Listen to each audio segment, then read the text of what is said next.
Hello everyone and welcome to today's webinar, Planning Your Career Self-Disruption. Our presenter is Nicole Nash-Arnold.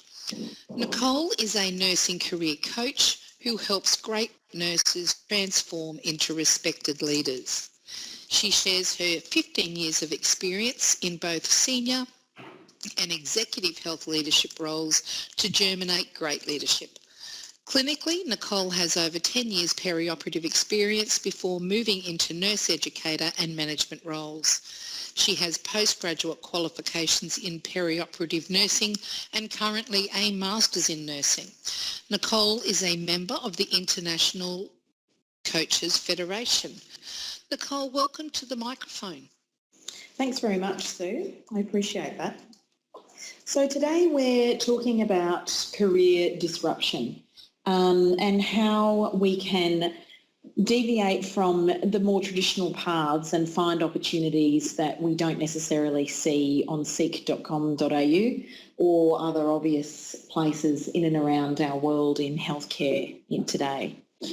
And we will consider this story in regards to a nurse travelling through that path and why those three systems don't necessarily work for her. So if we consider an ICU nurse and she's working in the metropolitan areas of Australia, Sydney, Brisbane, maybe it's Melbourne, and she's contemplating her career after the last 15 years of clinical experience. And she's thought about those three obvious career paths: management, education and consultancy. She knows definitively that she has no education interest whatsoever. And her career so far just hasn't lended itself to following a path down consultancy. She knows that the obvious contenders for those sorts of roles are stoma therapy, diabetes educator, independent midwives, maybe nurse practitioner in some contexts. But those obvious knowledge streams that have led to being a nurse consultant aren't necessarily within her reach. So to date, that's left her thinking that her only option is management. And so far, it just hasn't floated her boat. She's acted in the role a couple of times, and once she did for 6 months, and it was fine, but it really didn't get that fire in the belly. She thought it was because she missed the hands-on clinical. So after a 6-month stint in that role, she was really looking forward to getting back into the patient mix, and she was feeling excited about it. But when she got there, it was the same old, and she really quickly felt bored. And now she's rattled because she knows she doesn't have any interest in education. Consultancy is not an obvious thing for her to follow, and she can't see that pathway. And nurse management isn't doing it for her either. And now even the clinical side is starting to bore her, and she's really worried about what's next. That's where career self-disruption is going to be perfect for her. When you look around those nursing roles and take a really good look at some of the really eclectic ones that are out there, then there are some really wonderful and weird roles that nurses have found themselves into. And I've often wondered sometimes how people have found themselves into those roles, and often it's because it was accidental. They followed one role which morphed into another and they landed maybe even randomly in those roles. But some of those nurses have definitely exploited this concept of career self-disruption. And it does take work, and it takes a great deal of introspection, as well as quite a bit of courage to put yourself out there. And it absolutely hinges on mindset.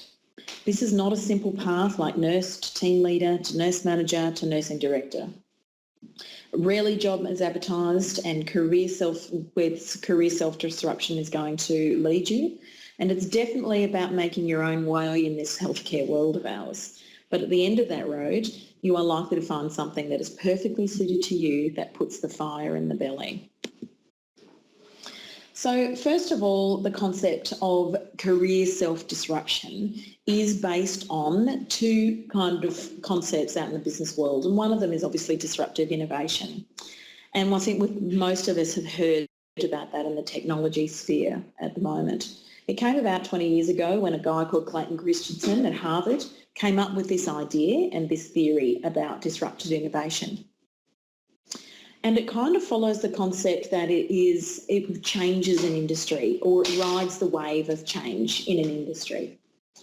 These disruptive innovations and the companies that found them start out small, They often have very little appeal to the market in the beginning, but because they're small, they can respond rapidly to educating customers' needs.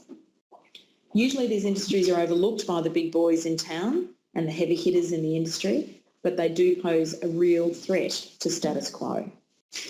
One of the best examples, and we often hear about Uber, but probably a better example is Netflix. They started on that cusp of when they realised that movies could be a digital product and not a physical product. But at a time where people didn't necessarily have an enormous bandwidth with their internet, they were quite limited with their downloads per month.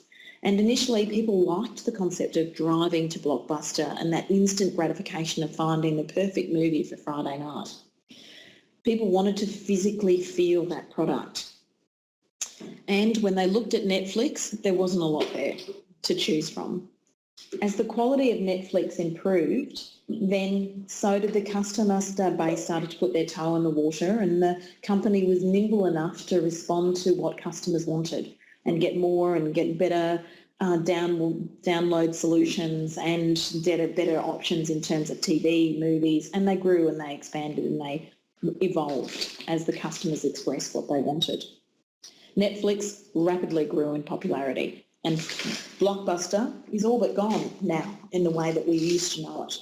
And a great example of how disruption can really be a way for people to ride. The other concept is the concept of entrepreneurship.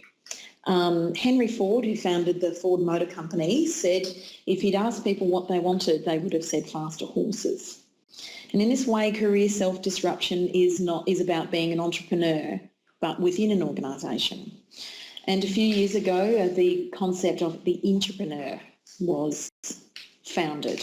So where an entrepreneur is someone who takes an idea and makes it profitable for a new business, an intrapreneur is someone who takes an idea and makes it profitable for their existing organisation. Taking those two concepts of finding an opportunity that you're going to ride that wave and come up with an idea that can exploit that idea is about the way in which the career disruption works.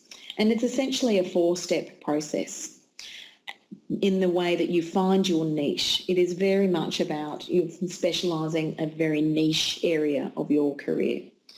And those 4 steps are looking for unmet need within your organisation, looking to identify your strengths, change your career path to meet those factors that you've identified, and getting ready for change. Because this is a very, very unique way of moving in your career, and it hinges on your ability to deal with change.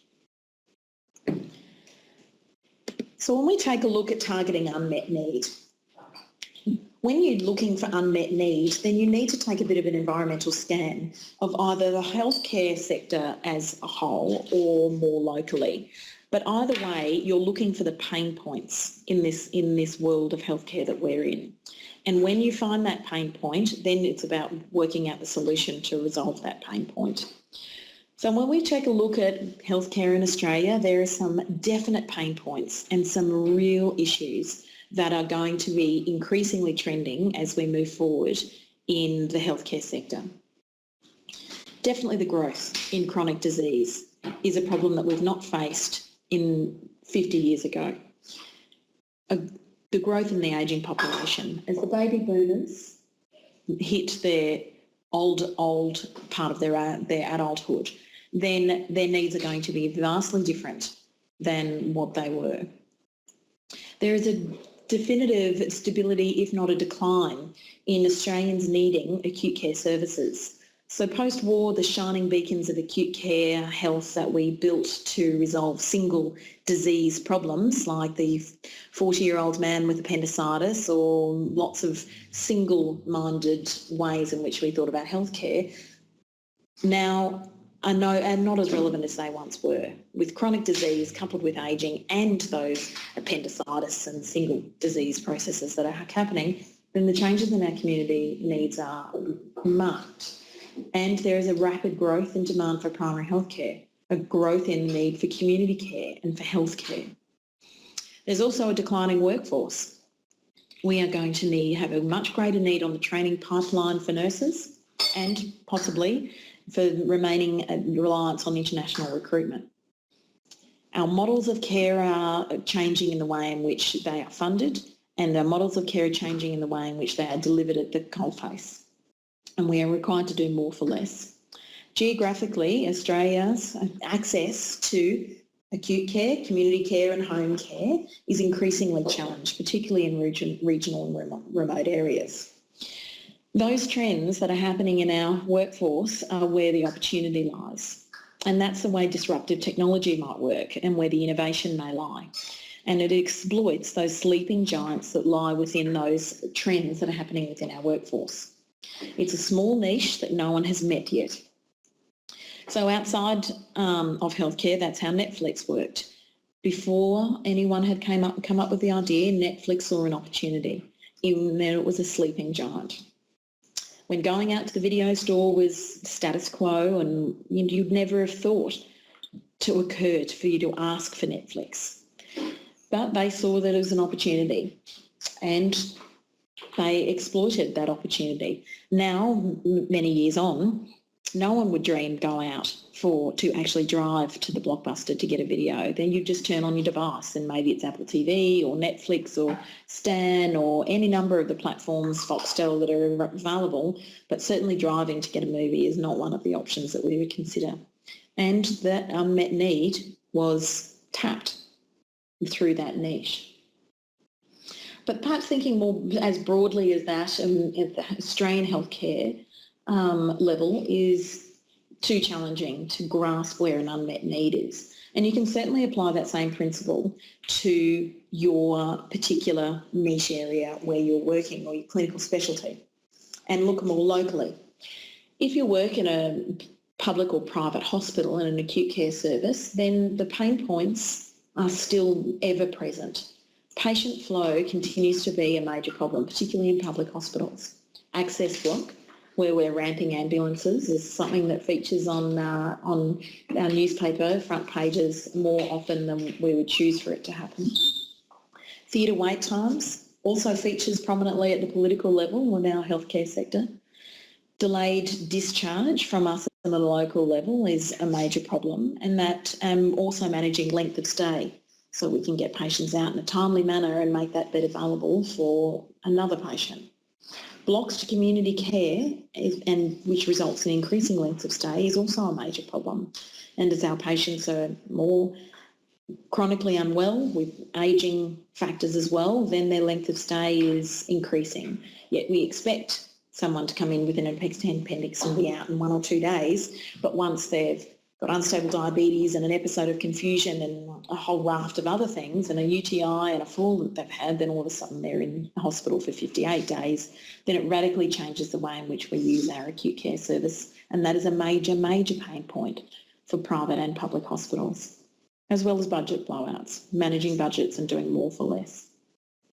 So locally or at an industry level, there are lots of opportunities to find bottlenecks and potential solutions to those key areas in our sector at the moment.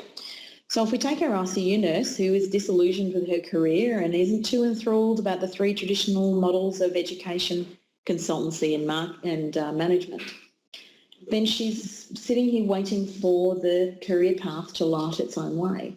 And she's frustrated by the fact that, there are other problems going on around her. So clinically, she's going about her business and doing everything that she's normally doing for her ICU patients. But one day she's in charge of the ICU, and ICU or the theatre are calling to say, are those ICU beds ready? Because we are wanting to get our patients into ICU. We're winding up. And they're not. 4 beds are still being waited on to transfer 4 patients out of the ICU. So she calls the ward and finds out what the problem is. One patient hasn't gone home because their first trial of oil has failed and they can't be discharged until they've sorted that. One patient is a 96-year-old darling thing that's decided that she won't ask her granddaughter to come and pick her up early, and she'll wait for her to finish her work. So she's tucked up in her room, watching Bold and the Beautiful until granddaughter can come. The third patient can't go because the community health team in their area can't provide services until maybe tomorrow, probably early next week. So they're trying to find another solution, but patient hasn't gone yet. The fourth can't go because the doctor hasn't done his ward rounds yet until his theatre list is finished at 4 p.m. tonight. So our next protocol is to call the bed manager, and the bed manager says there is no way that she can reallocate those patients. And in fact, she's just cancelled another list for this afternoon because they're at least 20 beds down. And so a theatre list of 6 patients has been cancelled, all because Mary's granddaughter can't come until 5 o'clock this afternoon. And these RCU nurses can't believe it. The 6 families have brought their family member up for surgery, and now they go home after the stress of coming up for a theatre case, and they're going home to come back again, date pending. When she thinks about it, she realises that this was actually a problem that she fought many, many times in the 6 months that she relieved in the nurse manager's position. And she finds it amazing that this problem can prevent theatre from progressing, and we're cancelling lists. She has an inkling of an idea. It's not a fleshed out concept. It's just actually a bit of a thought. The hospital is in this inner city and metropolitan area, and she thinks to herself, geez, we should just put them across the road in the hotel, while with some telehealth iPads to monitor them and use the beds for acutely unwell patients. At least we can stop cancelling theatre. Of course, when she says that out loud in the tea room, when she's expressing her frustration, the team scoff and say, yeah, right. And of course, everyone thinks it's not a real idea. However, she's discovered an unmet need, and she has found a niche, bed block and access block causing cancelled theatre. Out of interest and probably maybe a bit of boredom, she starts a bit of research. And she uses a tool like a root cause analysis, which I've covered in a recent webinar as well. By going through this process with the unmet need, she starts to slowly unlock and clearly understand those major drivers for this problem. Her disruptive idea is in the background now. She knows that it's got problems, and there are lots of reasons why it couldn't and shouldn't work, if for nothing else from a governance perspective. But still, she's got an unmet need and she's got a disruptive solution. So our RC nurse is still struggling what to do with her career meanwhile, and she's finding this little side project really quite addictive. She doesn't really understand why, as this is an area that has absolutely no real relationship to her core clinical background in ICU. She certainly doesn't want to be a bed manager, that's for sure. Identifying key strengths is critical to making the right decisions about your career path at any time, but couldn't be more important if you take the disruptive path. You've got to know yourself well for this strategy to work. If you're trying to walk the more unusual, untravelled career path, then you've got to know your strengths and you've got to know your weaknesses.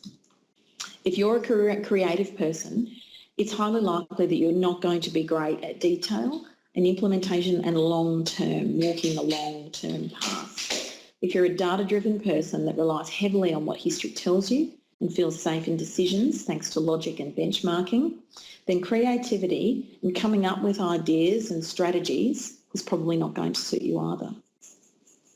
So you work to your strengths and find the opportunities that are perfect for those. So if you are very creative, then you are going to come up with a disruptive solution. You're going to be able to brainstorm and conceptualise how amazing Netflix might have been back in the day. And your implementation is going to engage you. The quick gratification of being able to see the successes and being able to nimbly move around the concept of Netflix as customers start to express what they need and what they want. But now that Netflix is well established and you taking on the role of managing, administrating, you're going to get bored. The creative is going to get bored with that incredibly quickly. However, if you're the data person, then you're never going to come up with the Netflix next big idea.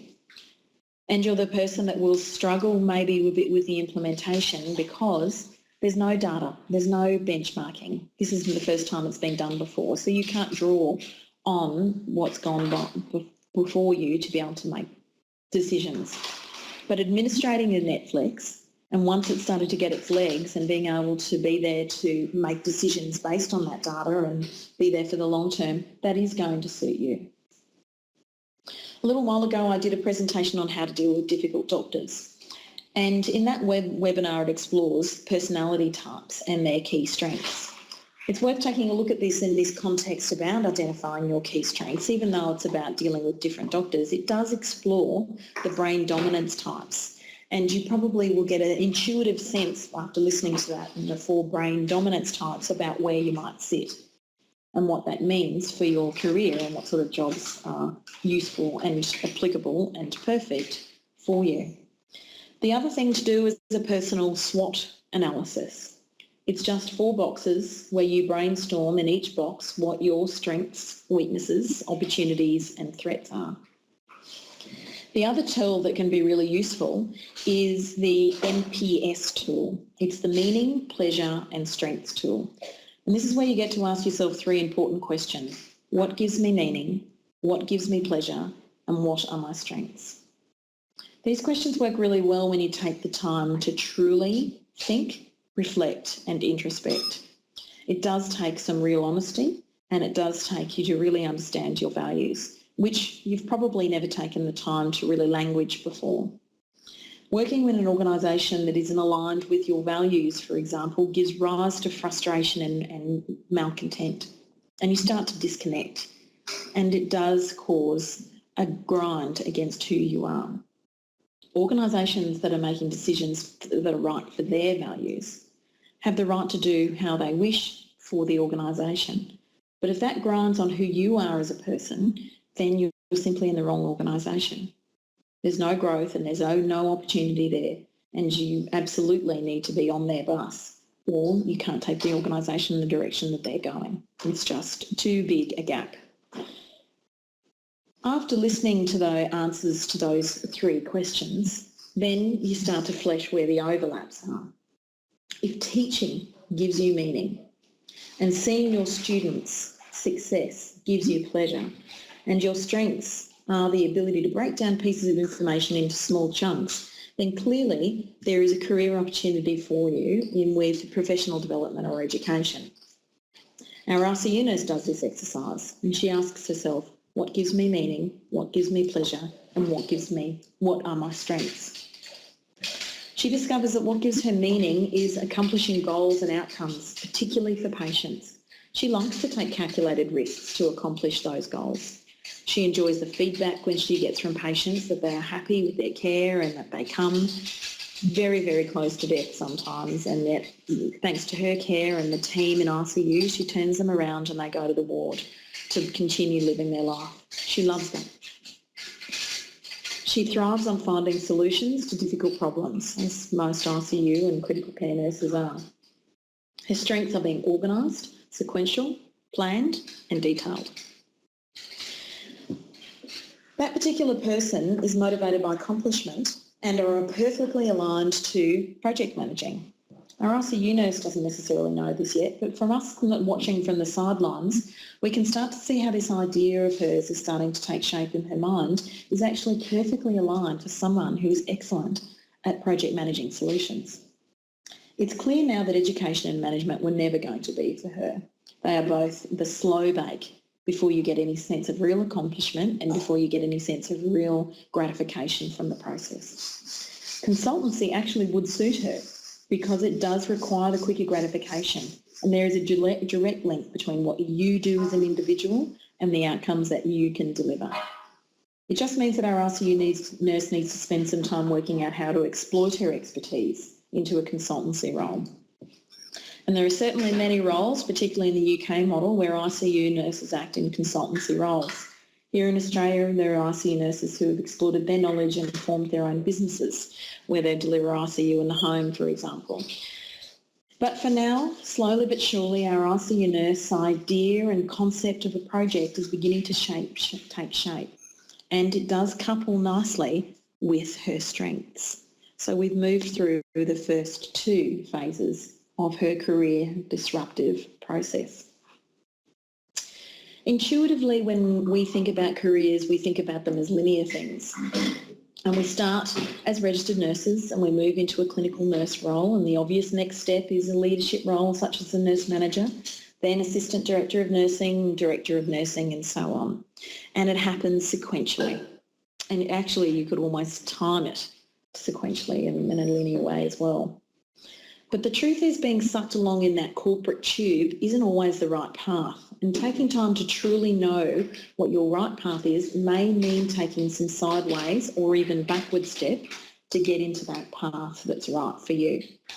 Careers that are disruptive in nature are definitely a zigzag, and they are not an upward pointing line. Sideways movements give you the opportunity to explore new skills, try out new career pathways and specialties without necessarily committing to them, and apply your expertise in an area that hasn't had that expertise applied to it before. Our RCU nurse has a vague but not fully formed concept in her head. She knows the problem, this access block which results in cancelled theatres and delays patients getting to RCU from theatre. So the niche and the unmet need is clear.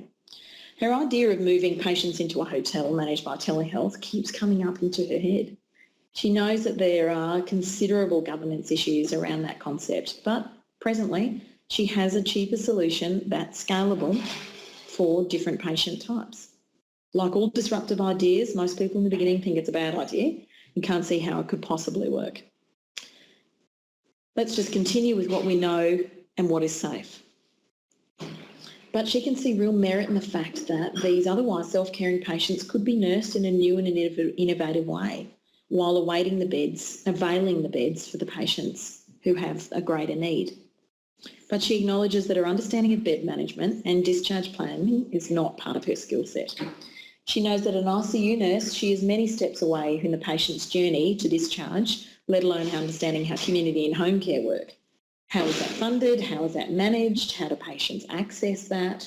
How do we manage patients who have been discharged too early? None of these things she really knows. So she genuinely puts forward an idea to the decision makers about, before she can genuinely put forward to this idea about telehealth to any decision makers, she knows that she's got some flaws in her knowledge base. She's working a night duty one day and has time to read her hospital intranet email, and she finds a job opportunity in there. It's a 3-month relieving role at the same level that she's at the moment in the discharge planning office. It's perfect, and she's excited about it. It's not something new she knows. It's not something she knows anything about, and it's a good way to learn and put this crazy idea that she has in her head to bed. So she applies for it, and to her delight, she wins the job, and for 3 months she learns everything she can about discharge planning and community health.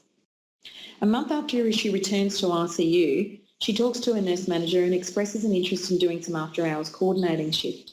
She knows that after-hours coordinating manage the beds in the hospital, so it would be a good time to learn that side of the problem as well. Her manager makes the arrangements, and a couple of weeks later she's been orientated to the role, and she now regularly picks up 2 coordinating shifts a week in conjunction with her ICU shifts. These 2 experiences have been completely rewarding as experiences in their own merit.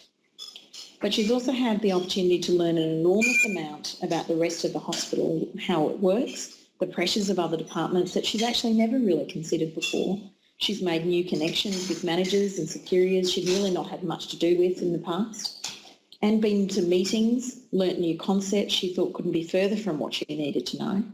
She'd had multiple opportunities to give her knowledge and advice about situations that others had never considered, and that's been really useful for her as well. But ultimately now she knows that what she needs about her idea. Everything she thought that would be a deal breaker in her idea, in her crazy idea, turns out to be a little bit more manageable than she thought it was going to be. She's mentally tweaked her concept along the journey, but ultimately she believes that she might actually have a real solution that is totally implementable, that will radically improve the service that is being delivered by the hospital. Step 4 is get ready for change. This idea is most definitely disruptive, and she's moving into new and challenging territory. There are a few imperatives that our ICU nurse now must consider before embarking on this journey. Change is at the core of what she's doing, and that can be a frustrating journey. There are a lot of people out there who want to maintain status quo, who are frightened of risk, They're not natural risk takers, particularly in our industry. We do everything that we can to kill risk. And so when we come up with an idea that is innovative, then that is counterintuitive for the vast majority of our people. She will need to change how she thinks about things, but she will also need to change how other people see things. She needs to educate her target decision makers that this solution is safe and that it is workable. The decision makers intuitively want to stay where it's safe and where it is known. And she wants to move them into new, potentially dangerous from a government standpoint, point of view. That's going to be hard. She needs to be ready. 2 steps forward, 1 step back. She needs to upskill. She's done a lot of upskilling already, but there's going to be more. She'll need to upskill on telehealth options, on project management, on change management, understanding budgets, business case writing, pitching to executive level groups. Upskilling won't just stop at bed management and discharge planning. She needs to overcome a lack of clinical professional qualifications in this area. Our RCU nurse is going to pitch this idea and pitch herself as the clinical lead. And most people take on such roles when they've got project management qualifications in this area, or maybe a Masters in Health Administration, or maybe a Masters of Business Administration. She doesn't have any of those. So she's got some options. She starts by contemplating the option of starting a project management qualification by distance education. That means that she can continue to work and she can continue to study while she grows down this journey. She's sought out some executive level workshops as well that she could quickly skill up on some of these very hands-on, practically based workshops. The other thing that she does is find a mentor, and may or may not be in the health sector. But she finds someone that has done this before, has come up with an innovative solution in their industry, and they pitched that idea and successfully won the ear of the decision makers and put that into practice. The fact that they weren't a nurse and it wasn't in the health industry didn't matter. They happened to be in the engineering sector, but they're as risk averse as our industry, and so it was challenging from a change perspective as much as it would have been for ours. So she engages this mentor to help her through the process, and that covers her off on the obvious deficits that she has. So now she's come up with an idea about a career disruption. She's found where her strengths are, she's found an unmet need, she's identified where she's lacking, she's taken a few sideways steps to be able to achieve that, and she's ready. She really knows that this is going to be a challenging path. And so now she's going to take this on. And this is where the next part of the process is all about mindset.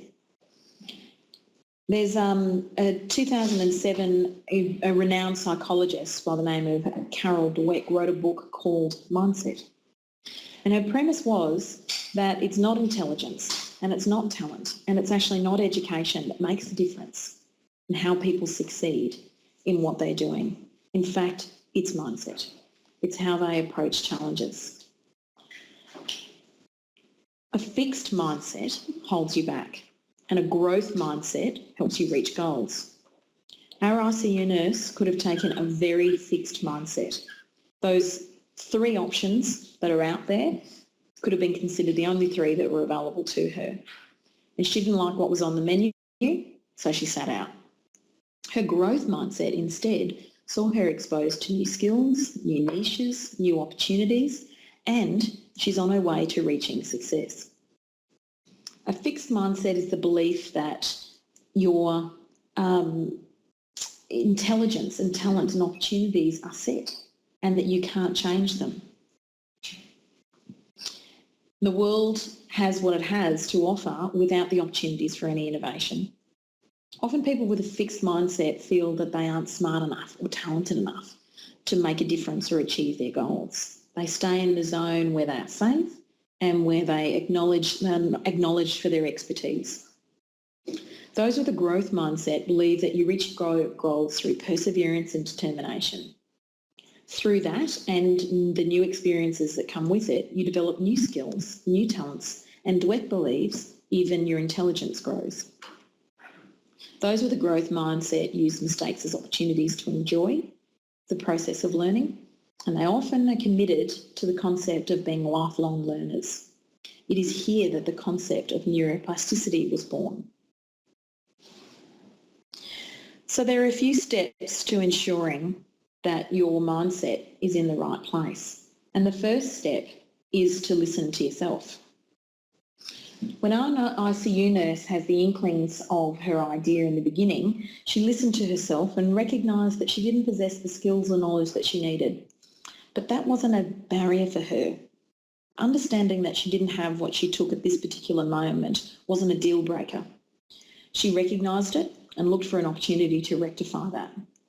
For those who have lower natural resilience, then this is a good opportunity to undertake an exercise of how to turn a negative into a positive.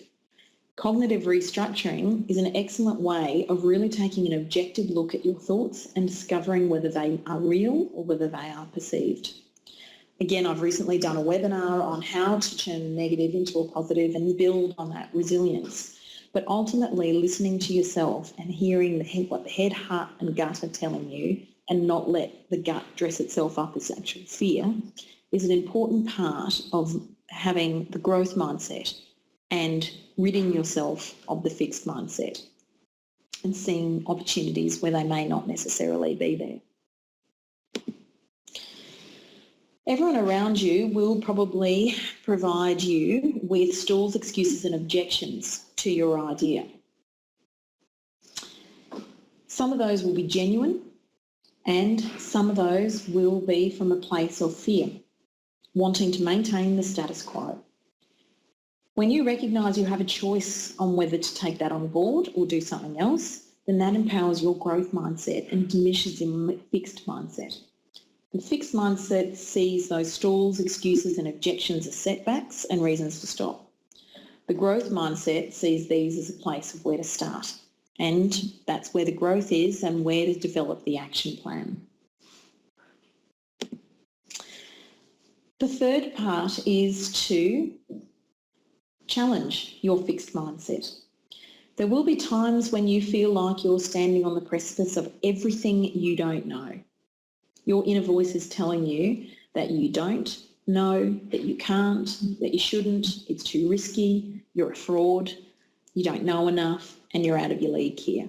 Particularly with women, have a very strong propensity to have self-talk and the internal dialogue that focuses around the fraudulent nature of what we do and the self-doubt. The fixed mindset indulges that inner dialogue and answers it, generally speaking.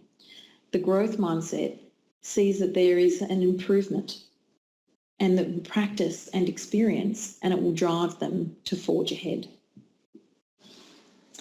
The fourth part of mindset is to take action. One can talk and theorise and plan and speculate until you are blue in the face, but nothing will come from that. And it will only until you take that first step of action that you will slowly but surely move along this pathway of career self-disruption. Having that mindset from the very, very beginning is going to be critical for you to be able to take this pathway. Moving from job to job in that career linear pathway where we take management or we take consultancy or we take education doesn't require the mindset to the tune that this does. You see an advertised job, you work out whether you can address the selection criteria, you put forward an application, you go for the interview and you win the job or you don't. But when you do, then you turn up at the beginning, and there is an enormous amount of growth in that role. It's usually in the stretch zone where we're outside of our comfort zone. But nevertheless, the constructs are there. Many people before you have gone down this pathway of education, consultancy and management, and there are opportunities for you to grow and seek development and courses and programs and masters. But when you take the pathway of career self-disruption and you're actually carving out a new place, then it does require a considerable investment in getting your mindset out of the fixed and into the growth. And once you have listened to yourself and you can hear the internal dialogue that's telling you the right things, and you recognise that it's up to you and that you do have a considerable amount of power to carve out this opportunity, and you challenge your fixed mindset and that you take that action, then you can start powerfully looking at those other 4 steps, which is when we looked at self-disruption. Then you can find an unmet need. That was the first step in the 4-step process. Look for an unmet need. When you've got a mindset that is in a growth area, then that unmet need is no longer a problem. It's a pain point for the organisation, but it's possible gold for you, and a seam of gold for you to exploit. The second step is to look to identify your strengths. When you're in a mindset that is in the growth mindset as opposed to the fixed mindset, then when you identify your strengths, you're doing it from a place of positivity, and you're doing it from a place of what can I exploit of my own doing that is going to be great. And you look to where your weaknesses are and move into areas that is not going to rely on those and it's going to exploit your strengths. When you change your career path to meet that unmet need and exploit your strengths, then the growth mindset sees that as an opportunity, that you, even though you might be zigzagging, even stepping backwards in some cases, it's not necessarily a step back. It's an opportunity for you to grow, develop new skills and offer your expertise in areas that don't often have access to that level of expertise. So while on paper it might be going back or sideways, you know very well that it's a very strategic move to gain that knowledge that you need. And then when you move into the 4th step, which is get ready for change, when you're the salmon that's swimming upstream in an organisation that's protecting the status quo, then you have a mindset that's willing and able to deal with that and cope with that, and you've got the resilience to be able to accept the losses and manoeuvre around them and innovate and adapt around it. And with the right mindset and with the right problem and the excellent solution, stepping up to the plate with decision makers who are probably executive level, if not board level, is not something that will intimidate you, but an opportunity to forge ahead and find this opportunity. I have put these resources as well as a number of other resources available at that web address on my website for self-disruption. I've talked in this webinar about a number of the other webinars that I have done that kind of start to link in with this concept of self-disruption, as well as other things like project management and change management, which is going to be critical as you move down this path of self-disruption. So I've made that as well as some reading material and references that are useful in terms of the entrepreneur as well as career self-disruption. Nicole, thank you very much for an exceptionally interesting presentation. My pleasure. So if you're listening to the session live and you would like to ask a question of Nicole, just click on the question mark icon and type your question into the box and hit send, and that will come through to her. Nicole, in your work as a nurse career coach, do you find that, like, career disruption, are we a group of people who tend to try to follow the status quo, or are there a group of people looking to see what's out there? I think generally speaking, we are an industry, and the people that I've spoken to, that tend to stay within the usual 3 models. And we're not an industry that tends to exploit opportunities. And I think there are a couple of reasons for that. It might be because in our world we are taught to be very risk averse and mitigate every single risk that we come across. Oddly, of course, we're also incredibly good at problem solving. And when we have a patient who is, deteriorating or their episode of care is not following the path that it should be, then we are very skilled, in fact, that's our core business, to identify that variance and to correct it. So our ability to move through and come up with solutions is actually incredibly unique. But I think we find it hard to exploit that in terms of our career and see those opportunities for where they are. Other industries are really good at just carving out opportunities that weren't previously there, whereas we feel a little bit beholden to our normal structures. Because certainly nurses that I've worked with in the past have got, as you rightfully say, our day is spent problem solving, whether that's to assist individuals or to assist the team or the greater organisation or whatever. But we spend our days problem solving, and I've heard some fantastic ideas come out of a morning tea discussion. But it's being able to move it, or being able to work out, as you rightfully say, that 4-step process. It's one thing to find the unmet need, but it's the strategies that you need to put in place then, and the timelines that you need to establish for yourself to be able to get there that's difficult. I was at a conference recently which was nurses, and the presenter asked the group, did anyone have a business idea that will want to run their own business? And of this large group, I think there may have been, one nurse that had put up her hand and said, she had this idea about using a hobby of hers and commercialising effectively and monetising that. But we are not naturally entrepreneurial group. No.